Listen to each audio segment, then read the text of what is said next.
School is back, and Dick's Sporting Goods has what you need to win your year. We've got everything from cleats to Sambas, dunks, and more. Plus, the hottest looks from Nike, Jordan, and Adidas. Find your first day fits in-store or online at Dicks.com.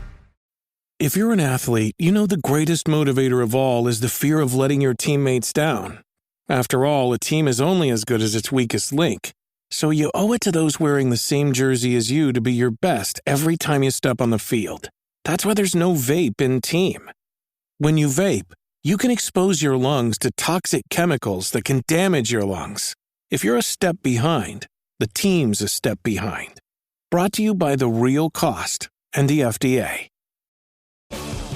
When it comes to towing, seeing is believing.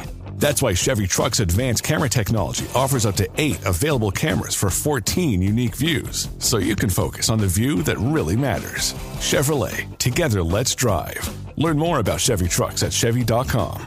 Safety or driver assistance features are no substitute for the driver's responsibility to operate the vehicle in a safe manner. Read the vehicle owner's manual for important feature limitations and information.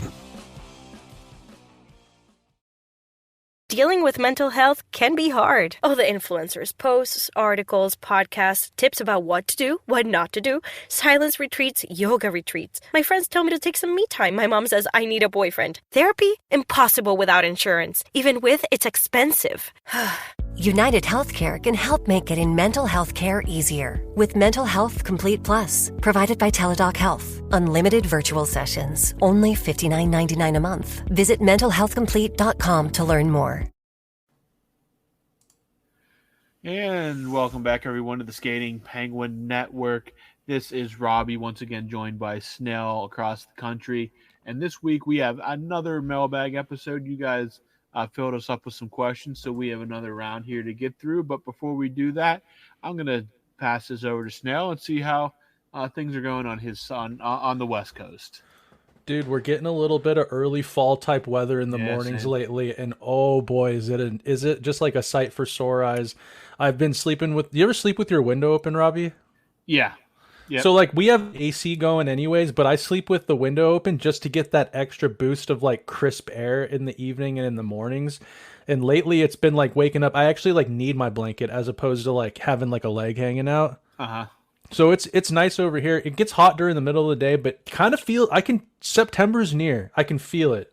Oh yeah, it's definitely. The next week here, I was looking ahead, and it's supposed to get down into like the highs of 70 here next week. So it's coming, and it's really coming quick here in these next few weeks. It looks like it went from very, very hot to fall like in quick time. And I walked outside the last few days going to work, and I said to myself, it feels like going back to school weather. It does. It smells campusy. Yeah. Yes, you have that smell of fall in the air. It still gets warm during the day. It's been a little warmer the past few days. Nothing too unbearable, but the mornings definitely have the feel of walking around campus early in the morning. The dew, the fog still hanging around, and it definitely feels like fall around here. And so, yeah, a good time of year coming up. Football, hockey, basketball, whatever you're into, it's all coming. Injected into my veins. Dude, yeah, over here, a high of 76 in the next 10 days, and everything else is 71 to even 68. Lows, they're all in the 50s, so, oh, man, we're getting there. Slowly but surely, we're getting there. Slowly but surely, we are getting there. It's still only August 15th, though, and we're still in the doldrums of the hockey offseason, and we'll get to some of the Penguins news. Let's save that for after the mailbag. We do have a little bit of Penguins news that we're going to cover, but until then, let's get to some of these questions here. We got Brian and Andreas, and Robbie's even got one on the board. So this one's going over to Robbie per usual, and Brian says here, Sid has always been compared to Mario, and rightfully so, but maybe at this point in his career, he should be compared to Jagger in terms of longevity. Sid seems like he'll play well into his 40s, and he maybe pull a Gordie Howe in possibly his 50s. So I'm not gonna discount anything Crosby does or doubt him at all. Playing to his 50s, I don't see that happening. 40s, I think that's pretty much a given at this point. He's going to be playing until at least 41 or 42, if I had to guess. But I mean, 50, I don't know about that. That takes I mean, Yager's still playing professionally over in Europe at what, 50 some years old. So maybe when he gets to that point, we can compare him to Yager. But he's going to be right up there with Yager. He'll probably, if he keeps it up, he'll probably pass Yager in points for a career. He's always going to be compared to Mario because captain, the face of the franchise. He's always going to be compared to Mario, Canadian, obviously. So it'll be interesting to see where he ends up. But I think he's gonna pass Mario and Yager in terms of points. He may very well end up second all time by the time he retires. So if we're looking for comparisons, maybe we should start comparing Mario and Yager to Crosby rather than the other way around. He's aging, obviously, but he's aging like the finest French wine you can possibly find. He does not slow down. He is an absolute machine. Just fingers crossed he gets to do it all here in the city of Pittsburgh. And obviously we're waiting on that contract. Hopefully once camp opens, we get some news on that. But in the time being, we're just going to appreciate 87 as he hits, 37 years old now. So hopefully he stays around for quite a few more years. I mean, isn't it always going to be like Mario and Yager, Sid and like Gino's more like Yager because he's European? European. He was always kind of like, he would have been the face of any other franchise he went to, but he was always kind of. Now Yager did have a stretch with no Mario Malkin where he was the captain. Malkin has never had that whatsoever. True. So that way, but I mean Malkin, they're both going to be in the Hall of Fame. But yeah. Dude, for conversation's sake, couldn't you argue that Malkin actually plays more like Mario than Sid does? Oh, absolutely. The size, like the style of style of play. That's not even like, I don't even think that's necessarily controversial. I think if you really look at their careers and their style of play, they absolutely are more similar that way than Crosby and Lemieux. But like Mike Lang has that famous call, like Shades of Mario, right? Yeah, that was Doc Emmerich. Oh, that was Doc? Yeah, but absolutely, I definitely would agree with that. I think anybody that watches them and watch hockey can see that as well. I don't think that's really, in the hockey community, I don't think that's really controversial. Fair. All right. Sorry, I have a blow pop. The sucker? Yeah, one of the, what were they called? I don't remember. Oh, man, I haven't seen one of those in so long. Is that the blue raspberry flavor? Yeah. Oh, that's the best flavor in our country. Yeah. And one of the best things about our country is we developed the flavor blue. There's no such thing as a blue raspberry in nature, but you know the flavor the second you smell it and it touches your lips. That is the best flavor. I had a blue raspberry Slurpee not that long ago. Oh, amazing flavor. Pure chemicals, but delicious. Anything blue raspberry it's funny because there is no blue raspberry. It's blueberry or raspberry. They're just like, screw it, we're putting them all together. They're like, it's a blue raspberry and it's sour and it's going to just ignite your endorphins in your brain. It's a phenomenal flavor. Tell us your favorite lollipop flavor in the comments. All right. Next up here, Brian here again. He wants to know, I'm guilty of this as well, but Brian wants to know, why is Snell the worst at texting people back? I understand the time zone play a factor in it.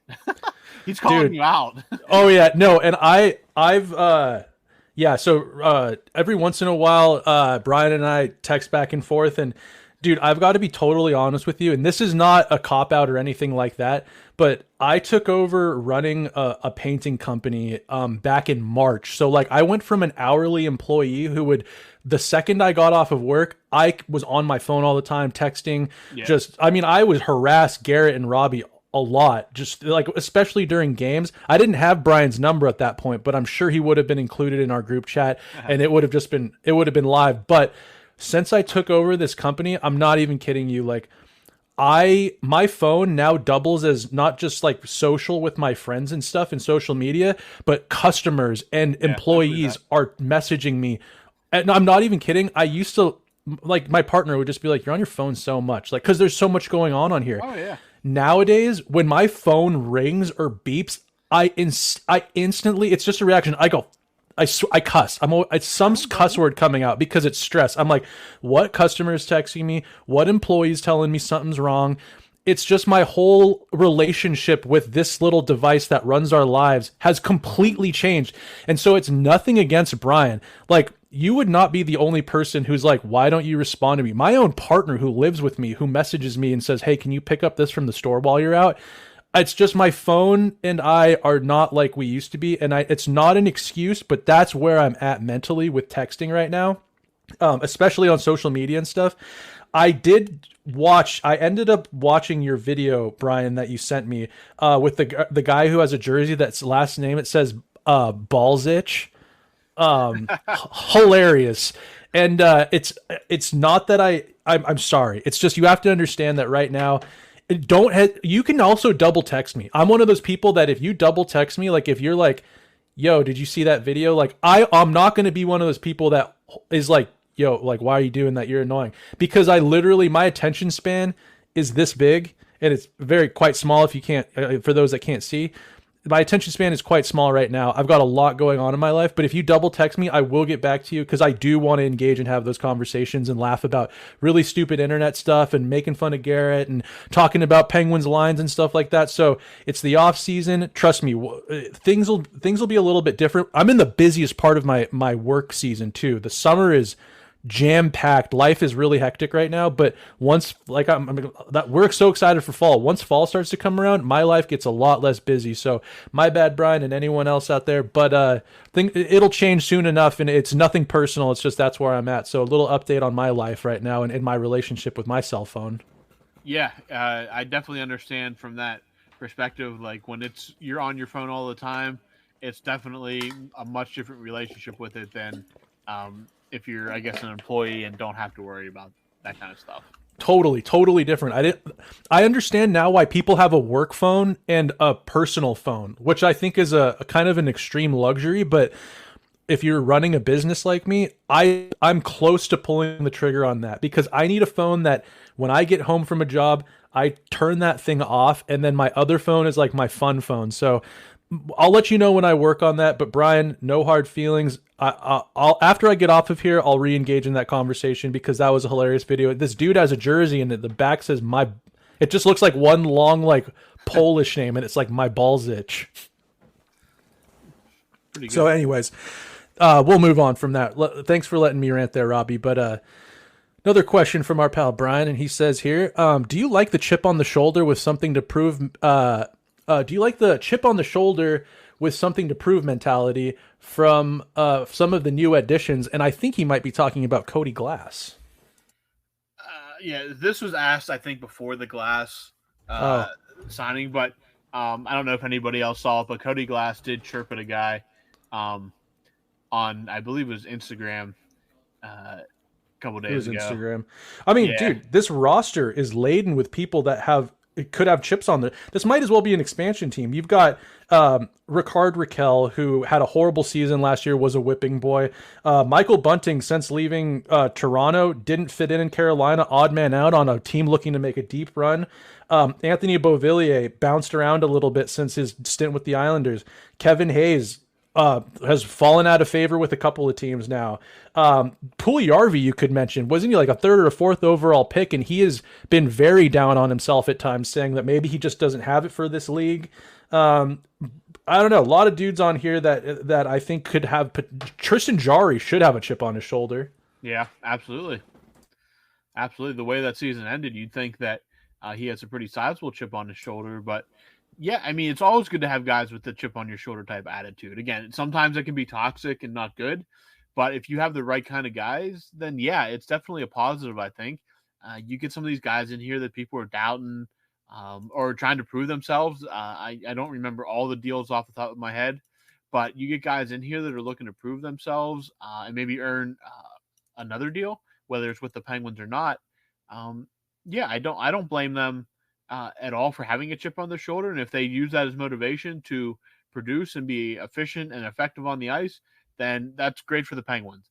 as long as it doesn't turn toxic, I see no problem with it. And again, we'll learn more about some of these players as training camp starts and preseason and the early month of the season. We'll learn a lot about what these guys bring to the ice.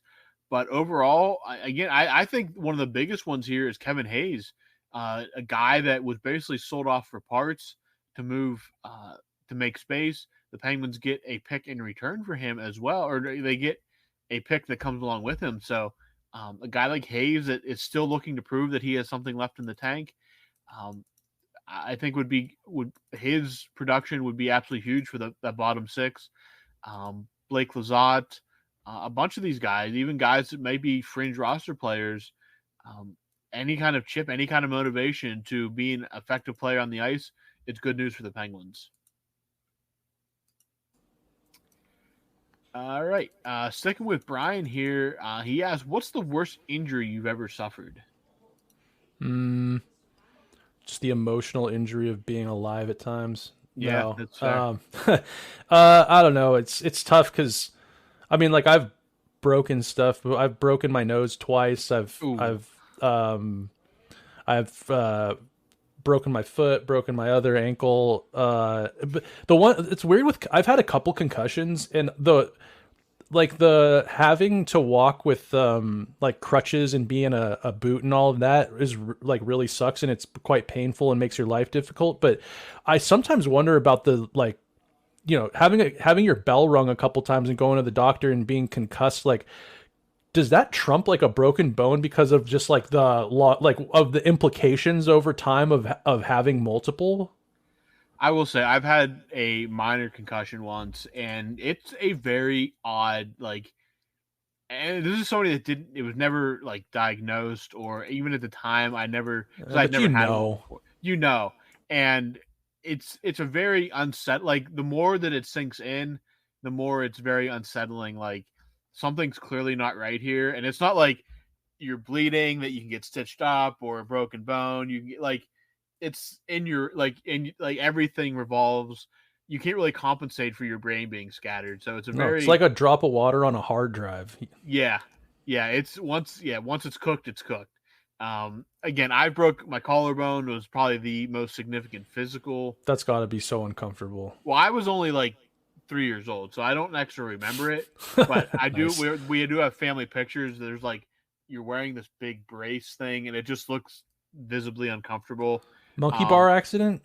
No, I actually jumped off a couch. Are you a WWE fan? I am not. Okay, never mind. That takes. We were getting ready to move. We were actually moving houses to where the house I grew up in, and parents were packing. Nobody was paying attention.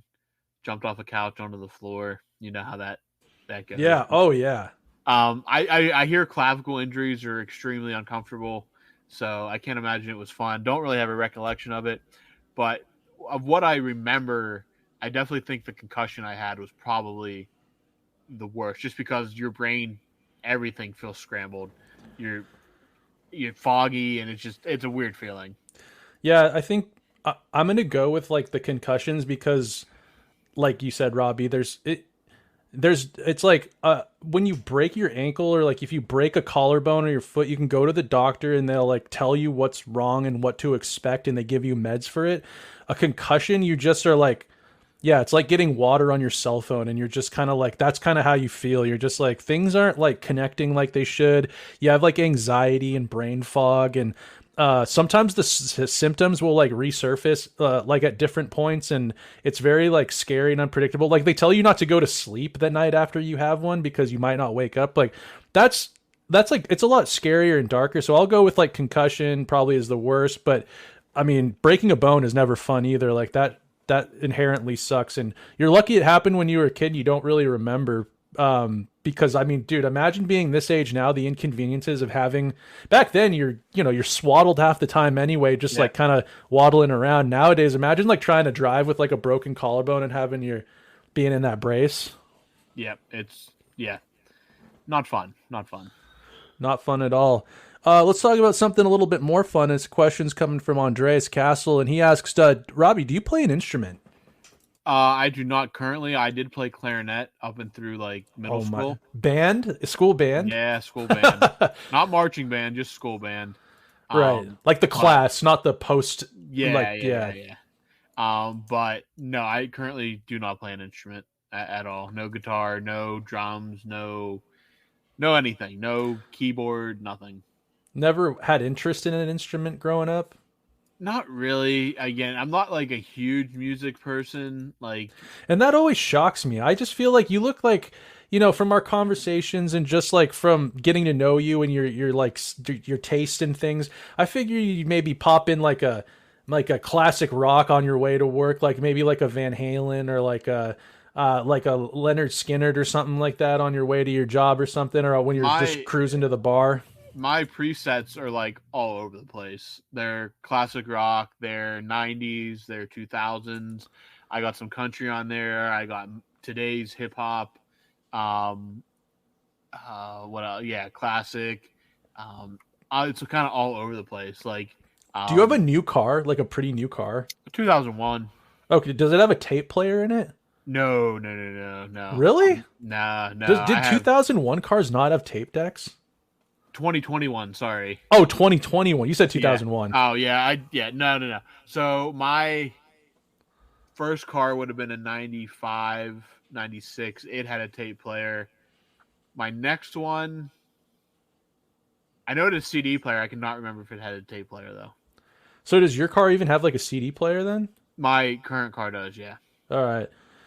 I can't burn CDs. I can make tapes. Surprisingly, I can make older technology work like that. But I was going to say, dude, I'll burn you a CD with some cuts on it. You don't know how to burn a CD, or you don't have the technology to burn a CD? I don't have the stuff to burn a CD currently at my house, but I do have the stuff to make to burn a tape. Which is wild because, like, growing up, we could always burn CDs. I still have burned CDs somewhere, stored away somewhere.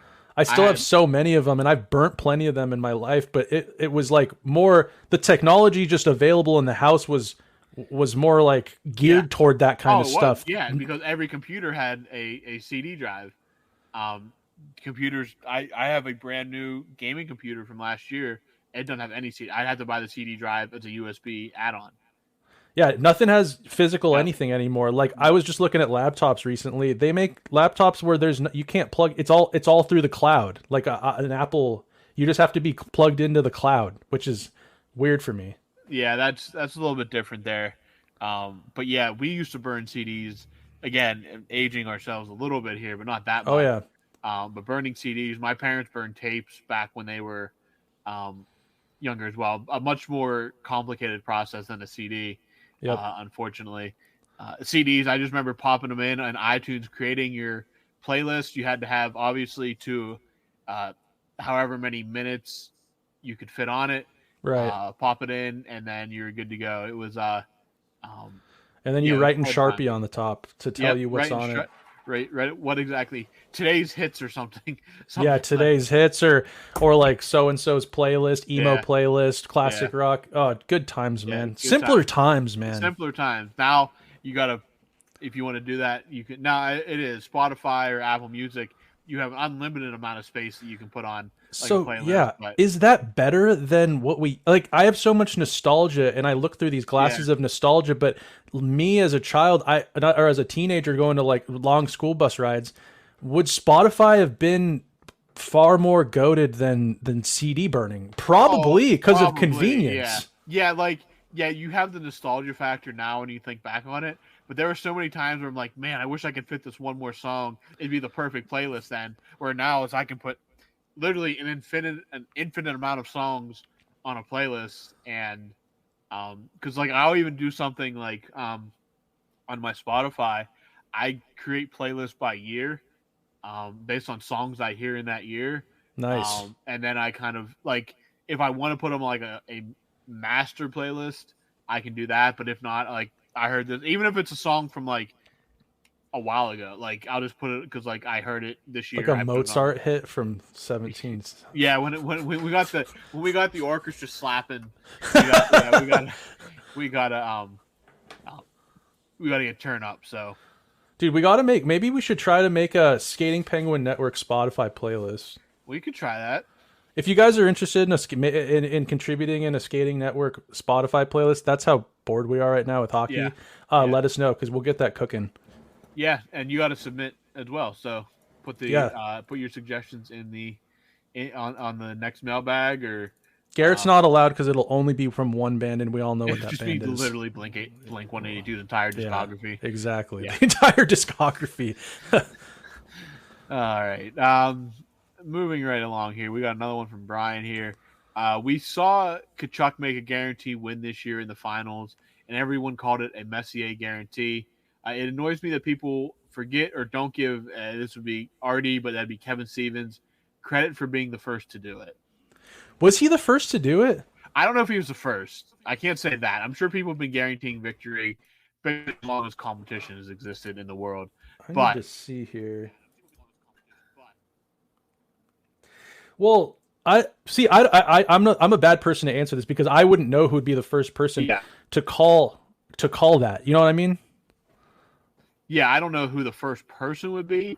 Obviously, Kevin Stevens' famous guarantee in 1992, that eventually led to the Penguins to winning their second Stanley Cup. But yeah, that was in Penguins history. It's a very important moment. Messier, just because he's Mark Messier, gets all the headlines and all that kind of stuff. Tkachuk, hey, when you back it up, it looks great.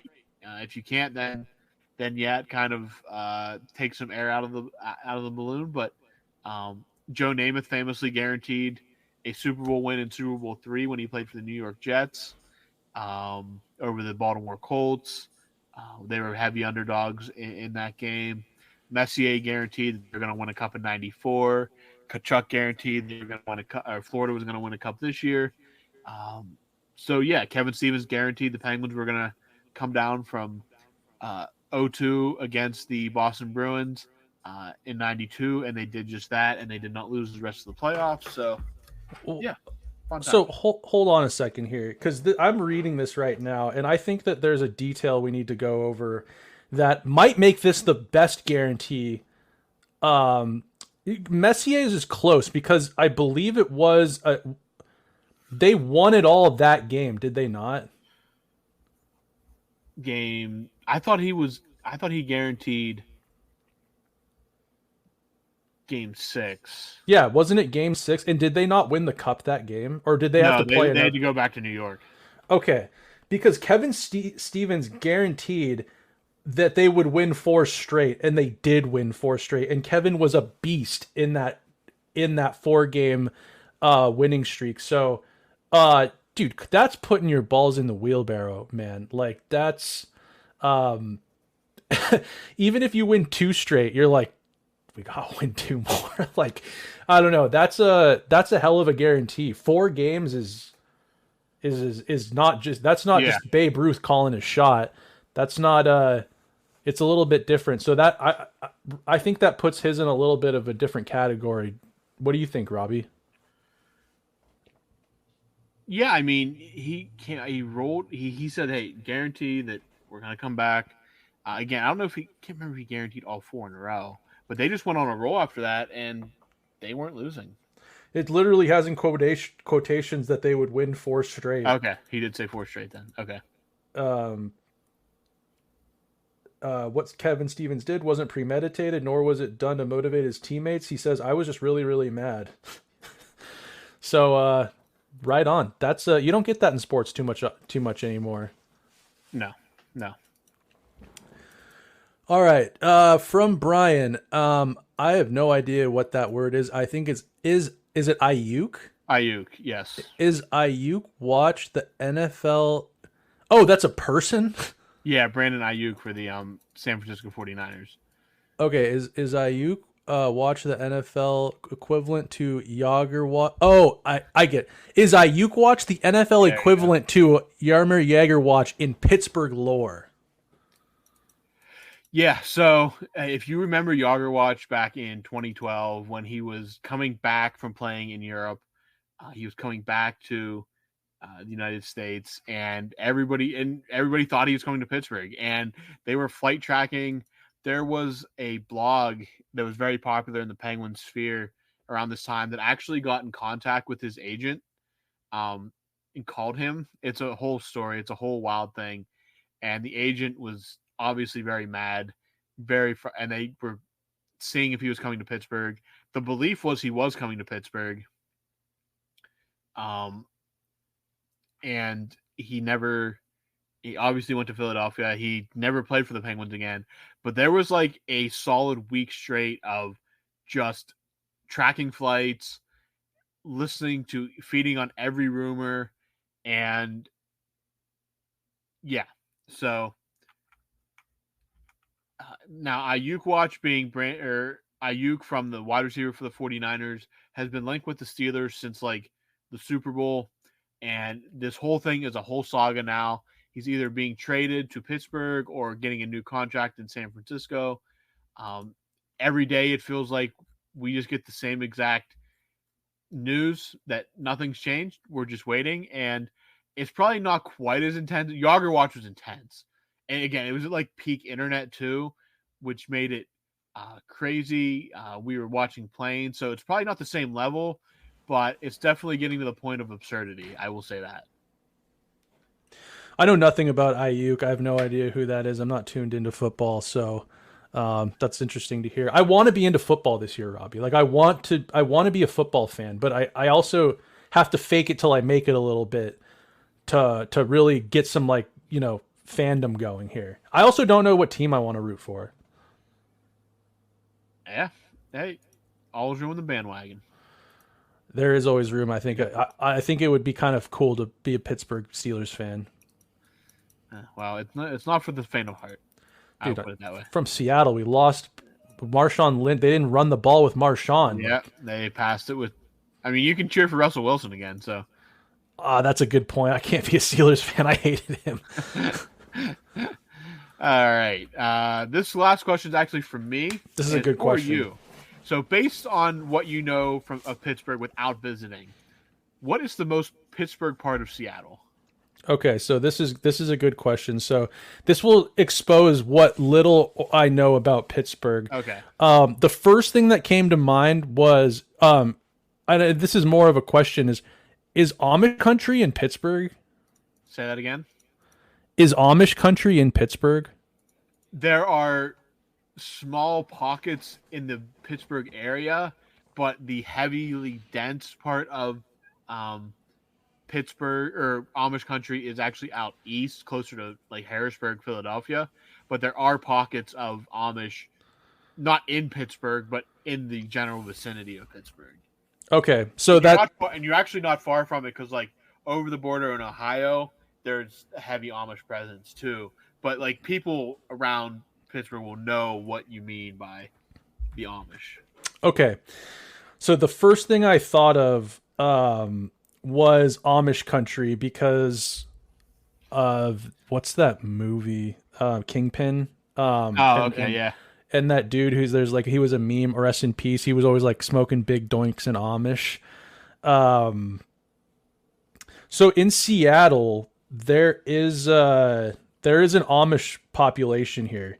There's a 31-acre Amish homestead. It's in northeastern Washington. But so the most Pittsburgh thing about Seattle, I was gonna say, was like the maybe the Amish part of it, because we don't have Amish people per se either. We have there's an equivalent. There's like people that are like Amish people here. Do you know what they're called? Like, do you know what that is? The other type of people that are like Amish? We have Mennonites. Yes, Mennonites. Okay. So we have Mennonites. Also, there's a place out here. My partner, actually, she's from this area in Western Washington. It's called Duval. And there's this stretch of road in Duval. And I swear from like videos I've seen, scenic photos of not so much Pittsburgh proper, but like the surrounding areas, it has like an East Coast, Western PA flavor to it. And I'll send you a photo. Let me pull up a photo of it right now. And this might expose how little I know about Pittsburgh, but like this place looks like what I think Pittsburgh might look like. All right, I'm sending it to you right now.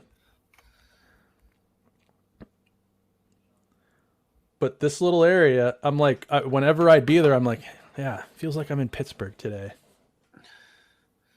That's not terribly far outside of Pittsburgh, something like that. A small little town surrounded by fields and hills. No, that's not terribly. Yeah, that's not completely out of the ordinary. Is that an Amish town or a Mennonite town? No, that's actually not. That's actually just a normal, good old Western Washington folk town. Great place. Okay, yeah.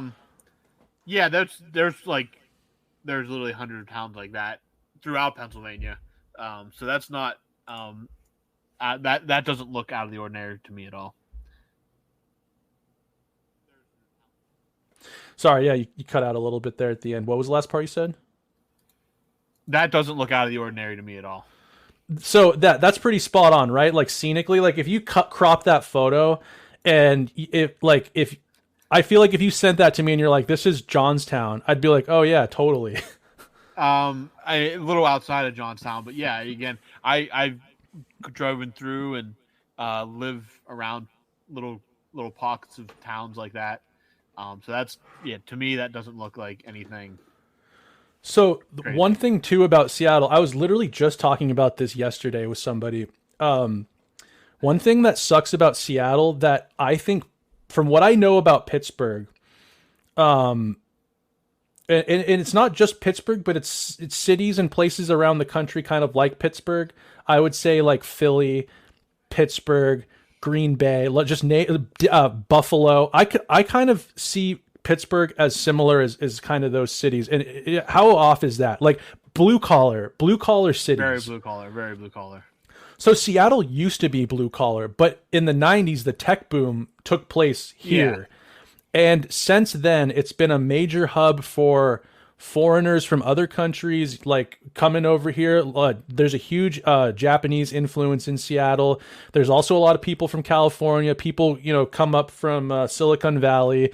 And that has uprooted a ton of the culture here in Seattle. Like one of my examples was in a town like Pittsburgh, in a town like Buffalo, in a town like Green Bay.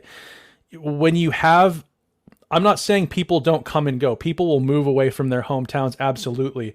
But when you have that working class culture in a city like that, what you have is you have generations and generations of families that the traditions and the culture, it's strong. Where in Seattle, we've had 30 plus years of people being kind of pushed out of Seattle because they can't afford to live there anymore. And this influx of tech jobs coming in, it pushes all these people out. Our culture is super muddled. Like our sports teams, not only are they mediocre, and sports is big in small blue collar towns. Sports is a part of the fabric. I would say that there's a massive disconnect between people who live in Seattle proper and the sports teams.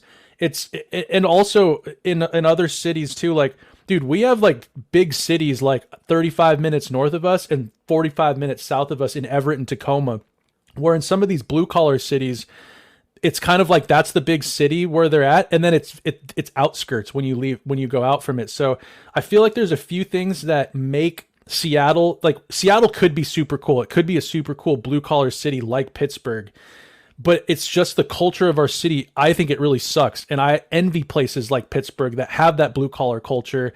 And I really feel like I was built for that type of life and that lifestyle, to like live in a city like that, but it's just not here, dude. Like it's really not. And it really sucks. Like you go to a sports bar, you got more people wearing like button ups and like white collar attire than you do people wearing like jerseys and looking like they just got off of a shift at the factory or at a job site. And, that kind of bums me out. Those kind of people, I have friends that are like that, and I'm not hating on them. Like I have friends of all different walks of life, but there is nothing like that blue collar working class culture. I think Robbie just left. Did you leave? Yeah, accidentally pressed back. I'm like, wow. I was like, Robbie's sick of hearing my rant about fucking how shitty Seattle is. I accidentally pressed back, and I'm like, I tried to like unpress it and press like another button, and it didn't work. It just booted me. That's hilarious. Yeah. But so I that was a long rant, but that ties into like That's why Seattle will never have anything close to like what Pittsburgh has. I would say even like the closest thing we have, sadly, besides the whole Amish country thing and that little town I sent you where maybe it's a little picturesque, is they tailgate to a certain degree before Seahawks games. Like, big whoop. I think that's you should tailgate before football games. Yeah. You should be crippled. That's kind of the end of my rant. So I wish that there was more things like Pittsburgh in this city, but there's just really not, because it's just a shitty culture here. All right. What? Yeah, I mean, Pittsburgh, it's not as blue. Again, all the steel mill jobs left, and that was just a natural progression that some of the blue collar was going to have to leave. We became very depressed, a very depressed town. There's still I wouldn't say pockets, like an extreme blue collar attitude in Pittsburgh, even as corporations and tech companies have kind of come in. Because again, in terms of big cities, Pittsburgh is still extremely cheap, especially for companies to headquarter in. Will it always be like that forever? I don't know. But I mean, they've completely revitalized the city. The rivers no longer are orange from coal runoff or steel. Could you not? Can you swim in those rivers? I probably wouldn't swim in the rivers. If they flood, they tend to get into sewage. Oh no! I don't think it would be catastrophic for your health, but it's probably much better to just stay on the boat if you're. Now there are people that boat it all the time. You'll see boats up and down, personal boats up and down all the rivers all the time. As for swinging it myself, probably would not try that. Might give you an itch. Might give you an itch. Might get you a doctor's visit with a little rash. But yeah, it's not gonna like poison you or anything. I don't think they've done a good job of cleaning it up to the point where it's no longer where like fish can actually live in it. It's not fully polluted anymore. It used to be really bad. The air you can actually breathe. I bet Brian swims in the Allegheny. I bet Garrett probably bathes in the Allegheny. So, Garrett probably that's probably he just goes down to the river with a little tent, a little bucket and pail, and bathes in the shits in it and then showers in it. Yeah, probably. That's probably how Garrett gets his water. Probably. So, Robbie, what do you think, without being to Seattle, is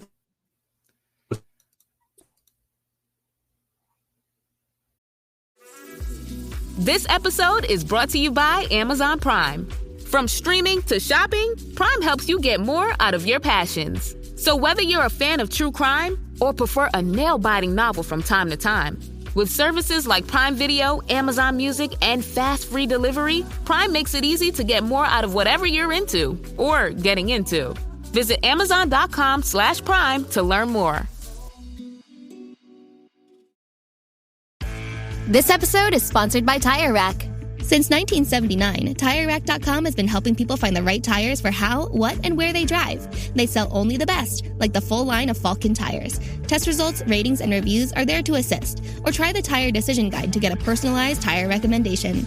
Tires ship fast and free to you or to one of over 10,000 recommended installers. In many areas, they offer mobile tire installation that comes to your home or office. Shop Falken tires at TireRack.com.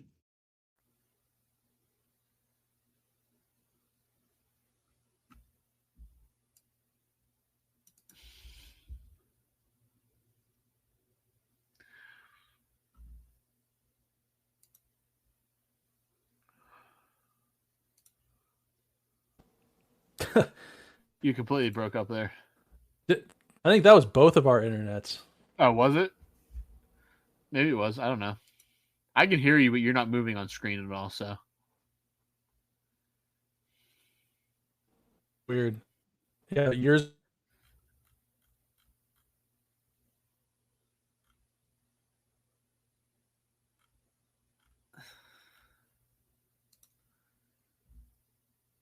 And Snell's going to take a little siesta here as we get some internet issues worked out here. But I'll wait for him to pop back in here. I think he was going to ask me what about Seattle reminds me of Pittsburgh, or what about Pittsburgh reminds me of Seattle. I don't really know exactly. He's on his way back in here. I had to add him back into into the group here. But Snail, were you going to ask me what about Pittsburgh makes me think it's Seattle? Yeah. Okay. There's definitely, like you said, there's more of a now, especially downtown, a younger vibe, much younger vibe. You have, not to stereotype Seattle, but a lot of like small coffee shops. There you go. That's Seattle for you. you Seattle have- acts like we invented coffee. It's so ridiculous. You have Have you heard of the Starbucks. Italians? Yeah, exactly. But just the it's not even like Seattle. I feel like if I think of Seattle, I think of a very uppity West Coast elite city. There's more of that in Pittsburgh than there's ever been, especially downtown. Like that's where the young people congregate, is downtown. Now, I will say, and maybe I think this is a case in Seattle, there's more outdoor activity in Pittsburgh now than I've ever seen any time before. We're talking people on bikes, people running, people just like green spaces, just people outside in general. It just feels like there's much more outdoor activity. And like I know Seattle, obviously up there, you're not that far from the mountains and incredible recreational activities. We don't have like the Sierras, but we have the Appalachians here, where there's a lot of stuff to do outside. Hiking, like I said, biking, whether it be road biking, mountain biking. A lot of people will get on the river and with kayaks. We have whitewater rafting around not far outside the city. So I feel it's much like from an outdoor activity perspective, definitely gives me that vibe. And just like the growing uppityness, I guess. Though we are still very there's still very strong pockets of the city that are Polish, German, Irish, Italian, and that still reflects very strongly on how you experience the city. A lot more like this isn't a shot, but like more like abrasive, like Europeans in Pittsburgh, where here we have a lot of Japanese and like a lot of Asian people, and also a lot of there's a lot of Scandinavians that move here. Like we have like a big population of like Swedes and like Norwegians, and they're like a little bit more tame than an Italian or a Pole or or a German. Do you guys have a Chinatown? Oh yeah, we have our China. That's where our stadiums are. Oh really? Yeah, that's where the baseball field is. Whatever they call it now, I'll never call it what it's normally. It's Safeco Field. Yeah, yeah. And then CenturyLink, where the Seahawks play. It's okay. It's right there in China. It's in they call it the International District now to be PC, but it's Chinatown. Straight up. They gentrified Chinatown. They're trying to, man. That's where you could get like the cheapest rent and like the cheapest food. It's like the food, like we don't have it. Like Pittsburgh doesn't have like a defined Chinatown. Obviously, again, we're more Eastern European, but like I've been to Chinatowns in New York and DC. The food is just absolutely phenomenal. It's phenomenal, and it's like economically priced. Yeah. But I love that stuff. Obviously, they're getting priced out, so unfortunately, it's funny. It's not Pittsburgh, but a couple of my buddies and I were really, really influenced by the Philadelphia skate scene out there.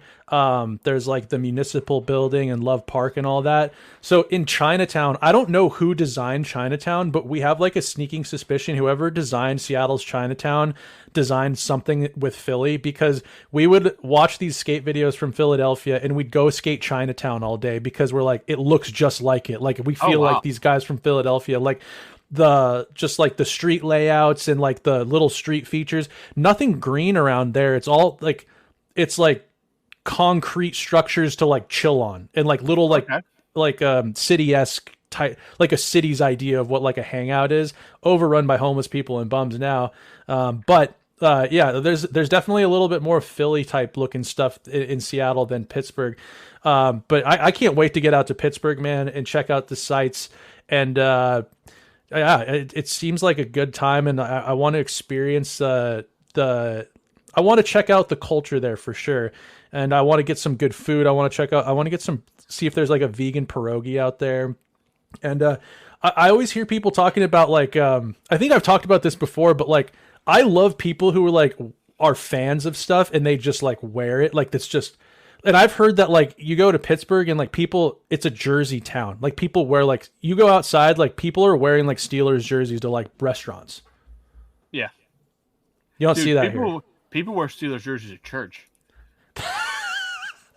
Restaurants like nothing. Like walking to a restaurant, see a Steelers jersey, that don't even make me blink. And in church anymore, I'm just like, it's football season. It's football season. It's their Sunday's best. We had 2 years ago, 2022, Steelers played on Christmas Eve, and no kidding you, a guy came in a full Steelers get up to Christmas Eve church. What jersey was it? Might have been like Heinz Ward or Ben Roethlisberger. It wasn't even like a current Steeler. It was just doesn't matter. No, it literally does not matter. People will show up literally wearing, especially I shouldn't say any jersey, as long as you had a good like nobody would be seen wearing an Antonio Brown jersey. Oh really? No, Ben Ward, Polamalu, most current Steelers, Fitzpatrick, Watt. Yeah, like those. Yeah, people wear that. People wear them at church. People wear them at funerals. See, like there's something about that just tickles me. Like I love that. Yeah, and I'm not even in Pittsburgh, so like I'm outside of Pittsburgh. Like in Pittsburgh, it's probably just even more absurd. In Pittsburgh on Sundays is it like that Simpsons episode where like football is like neck and neck with church? I guess. Oh, absolutely. Like. If we were on the West Coast where games started at 10 a.m., like churches would be empty. Churches would be empty. Okay, so that's what I'm getting at. So yeah, I love that. There's something about that. The sports team really brings the community together. Here you see equal amount of opposing like city teams as much as home teams because everyone that lives here is from a different city and you know, it's and Pittsburgh is a part of that. I guarantee you when the Steelers play in Seattle, there would be a ton of – last year they played in Seattle, and I know there are a ton of Steeler fans there. One, because they live in Seattle, or two, they live in, let's say, L.A., San Francisco. Portland, like a place where it's not hard to get to Seattle from. Like the Canadians that traverse the entire country of Canada when the Blue Jays play in Seattle. When the Leafs are in Pittsburgh, there's like Toronto fans everywhere. Is it because it's just a hop, skip, and a jump over Niagara? It's literally like 4 hours maybe driving. Detroit is kind of the same way. Detroit's only about 5 hours from Pittsburgh. Not a hard drive. Those are the two that are like outside of like your Flyers and Rangers and stuff like that. Those are the two that are like, oh, okay, they travel well. Buffalo travels well too. I'd love to check out Buffalo too, man. I need to get out there soon, but yeah, as far as Seattle and Pittsburgh, I don't know how similar they are in all reality, but there's little pockets that I'm sure are similar to each other. I'm sure politically they're somewhat aligned as well. I think they're both like blue dots within a, you know, like Seattle and Pittsburgh. Yeah, Seattle's bluer than Pittsburgh, but yeah, Pittsburgh's very blue. Yeah, but so maybe not, I guess, but. I mean, they're in they're not. Yeah, they're politically aligned. Let's put it that way. I don't know what our state technically is, probably blue because of Seattle, but the second you get 35, 40 minutes outside of Seattle, the greater Seattle area, it gets red real quick. I can see that. I mean, there's a lot of nothing in Seattle, or not Seattle, but Washington as well. So Washington turns into South Dakota once you get past the Cascade Mountains. Okay. Just nothing out there. Yeah. People are weird, the zombies out there, weird folks. So yeah. Anyways, I hope we enlightened you with our city talk. Our city talk. We'll do that. We'll do something more like that because we got into a whole deep conversation on that. But before we go, the Penguins did make trades. That's a plural. They made a draft pick trade with the St. Louis Blues. Was that to help them make the offer sheets? Yes, they had St. Louis had to have one of those picks to make an offer sheet. So they made the pick. They basically just swap like concurrent picks in different years. It's nothing crazy. People were like, what is going on? And then like 10 minutes after it was announced, the trade, St. Louis announced that they were offer sheeting those two Edmonton guys. Dude, putting Edmonton in just a pretzel. Yes, the Penguins need to offer sheet Nick Robertson now that they have like 8,000 picks now Dude, in the next yes. 2 drafts. They also traded for Cody Glass from the Nashville Predators. Glass is another one of those chip on the shoulder type guys that we talked about earlier in the episode. A former, I believe, 4th overall pick. So him and Jesse Puljujarvi can room together and trade secrets. But Glass has not lived up to that hype. But sometimes your chain of scenery guys can be a big game changer. And they also got a pick with Cody Glass coming over as well. They gave up no roster players for Glass. So, again, another pick. They are loading up on picks, which one either refreshes the talent pool or can be used for if they want to get ballsy and try to offer sheet some of these RFAs that are still out there, like Nick Robertson. I believe somebody put his value at a 3rd round pick. So I would do that every day of the week and Yeah. twice on Sunday. I believe he's in Toronto, if I am correct. Of course he is. So that would be another Kyle Dubas connection with the Penguins. So, I believe Nick Robertson would definitely benefit and help his team. So, again, you never know. It's only August 15th. I know it's going fast, but it still feels like it's going slow sometimes. Dude, the one thing I will say about Cody Glass, he was a high pick. Vegas was that was I believe their first draft pick. I believe so. The more I think about it, the more it does sound familiar. And then when he wasn't NHL ready right away, I mean, they were still getting their bearings as far as development goes. At least I think. I don't actually know, but like there's no way they were just set up like a juggernaut to start producing talent at an AHL level. And then he wasn't traded too long. I mean, it was maybe a year or 2 he spent with Vegas. They got to the Cup their first year, as we all remember, and then they were like a crackhead. They were chasing that high ever since then, trading anyone and everyone, being one of the most cutthroat teams as far as turnover within their roster. Mm-hmm. And they weren't really in a place to probably give him an opportunity to really grow. And then he went to Nashville, and he had a pretty all right season, I think 2 years ago. I believe it was 2 years ago. I think he put up some put up some decent middle 6, bottom 6 type numbers, and then he had kind of a pretty bad year last year with kind of an interesting overachieving Nashville team. I would love to see. He's 6'2". He's a Western League boy. Played 4 hours away from me right here, and he played in Portland out in the Pacific Northwest. From Winnipeg. Size, those Western kids are a little tougher than the Quebec kids and the OHL kids. I love that. Love a kid from the Western League. I think that if Mike Sullivan can give him some time in the AHL to really just like get some good coaching, some good ideas of what's expected from you, and I think that this could be great for the Penguins.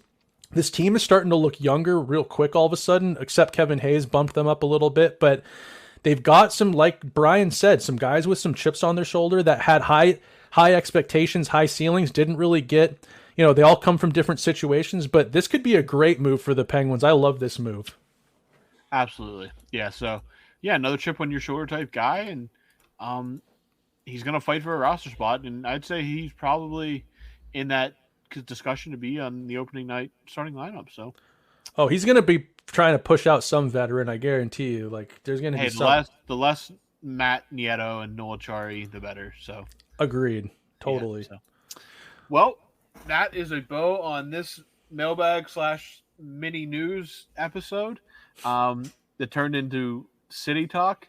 It's the off season. It is the off season. We're running out of the well is running very dry. We thank you guys for still asking questions. The end is on the horizon. We are 2 weeks away from flipping the calendar September, which means that it's going to come fast and furious at that point. So keep your just stay patient, and we'll be there before you know it. Snell, you got anything before we wrap this puppy up? Got nothing for you. Let's all just hope that the end of summer is a mild and cool one, and we go right into fall weather and bring out those fall scented candles, those pumpkin spice lattes, maybe a couple little bonfires to stay warm. Bring on that fall weather. Let's have a nice, quiet ride into that weather. Absolutely. Nice quiet weather, some hoodie weather. That's what we like to hear. So thank you guys again for listening. For Snail, I'm Robbie. Pay attention for that mailbag tweet to come out on Sunday, and we will be back with you guys next week.